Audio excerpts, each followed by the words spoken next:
Okay, the offset tool is going to be very useful, especially when you draw a shape.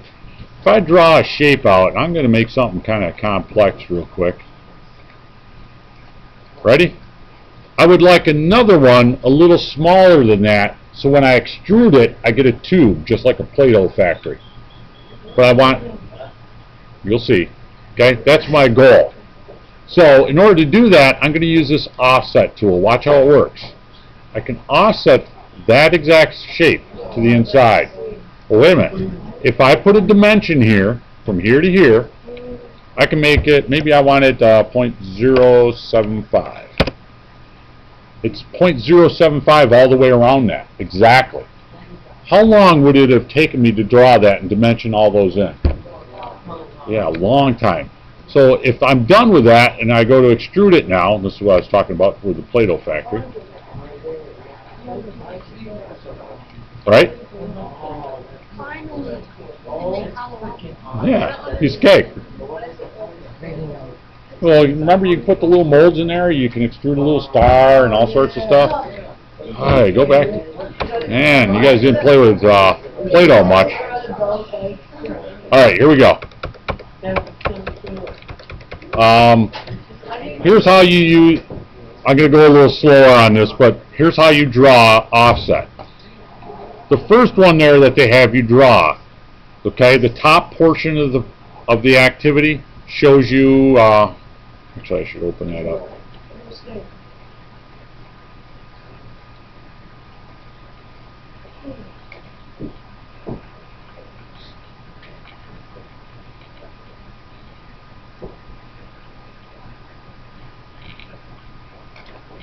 Alright, the top portion shows you what you start with. When you're done, it should look like that, which means we're going to be offsetting to the outside and to the inside. And here's how it works.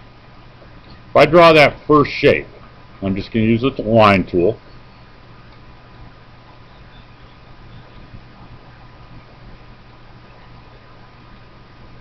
And now I want the exact same shape to the inside, and I also want the exact same shape to the outside. It's that quick. Okay? Questions on offset? Chris? Yeah, I could make another one to the inside of that one. No, because they're all the same. Okay, the next one. The next one actually is an exercise that you actually open up. So you have to use those files that we have, which is called trim. So if I go and I find that trim practice, I open that up, I need to activate my sketch. Watch. When we look at the before, this is the before, this is what it's going to look like afterwards. Making a little boomerang, one of those little Nerf boomerangs. But it has to be perfectly balanced, right? You have to have everything. So, let's think how they actually made this part. What did they use here? What type? Polygon, equilateral. What type? Tangent arc. What do we got here? What type of circle? Tangent. No.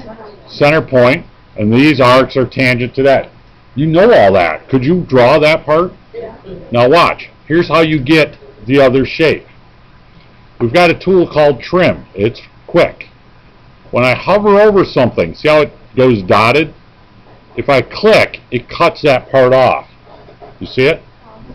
So if I go around this quick, yeah, I got to look around here, see what I want to trim off.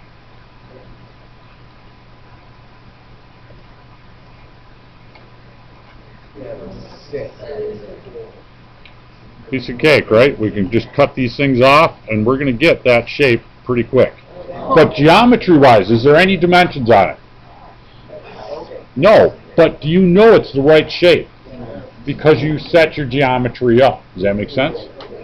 Okay, go ahead and do those two.